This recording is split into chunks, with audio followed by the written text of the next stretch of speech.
আমি বাংলায় গান গাই, আমি বাংলার গান গাই, আমি আমার আমিকে চিরদিন এই বাংলায় খুঁজে পাই।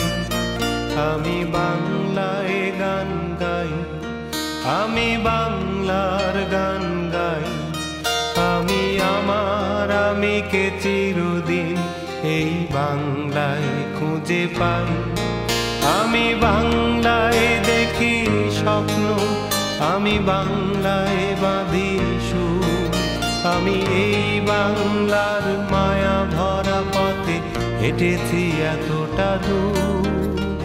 আমার নাম মোহাম্মদ আবুল বাসার, আমার পিতা মোহাম্মদ আব্দুল কাদের, আমার মায়ের নাম মৃত ওইদিন নেসা। আমি 1971 সালে 22 এপ্রিল সত্যাগোলা জনাব খাজা আহমদের ক্যাম্পে প্রথম মুক্তিযুদ্ধে অংশগ্রহণ করি ভারতে। সেখান থেকে আমাদেরকে 30 জন করে একটা ট্রুপস গঠন করে, আমি ছিলাম 3 নম্বর ট্রুপসের ট্রুপস লিডার, এবং ওই ট্রুপস থেকে আমাদেরকে সিদ্ধিনগর ট্রেনিং ক্যাম্পে পাঠায়। সেখানে আমরা একটানা 31 দিন ট্রেনিং করার পরে আমাদেরকে পুনরায় সত্যাগোলা ইয়াদ ক্যাম্পে নিয়ে আসে। সেখান থেকে আমাদের দলনেতা কে ছিলেন মনে আমাদের দলনেতা ছিলেন আমানুল্লাহ চৌধুরী, তিনি আমাদের সিএনসি স্পেশাল ক্যাডেট কমান্ডার ছিলেন।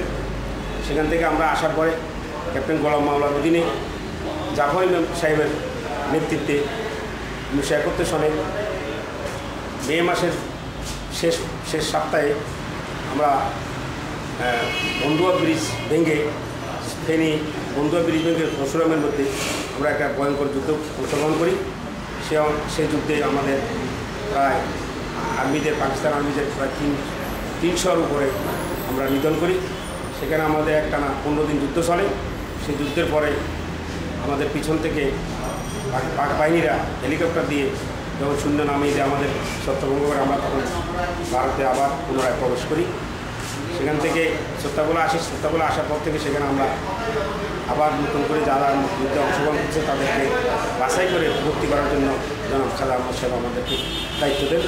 সেখানে আমরা দীর্ঘদিন থাকার পর সেখান থেকে আমরা আমার গ্রুপ কমান্ডার ছিলেন হাবিবদার ইসাকের সাথে আমরা একসাথে ফেনী হয়ে সম্মুখী হয়ে আমরা ঢাকা শহর পর্যন্ত বসি। এটা হলো 1971 সালে 6 ডিসেম্বর থেকে শুরু করে আমরা 16 ডিসেম্বর। বাংলায় আমার জীবনানন্দ, বাংলা প্রাণের সুর, আমি একবার দেখি বারবার দেখি দেখি বাংলার মুখ। বাংলায় আমার জীবনানন্দ, বাংলা প্রাণের সুর, আমি একবার দেখি বারবার দেখি দেখি বাংলার মুখ।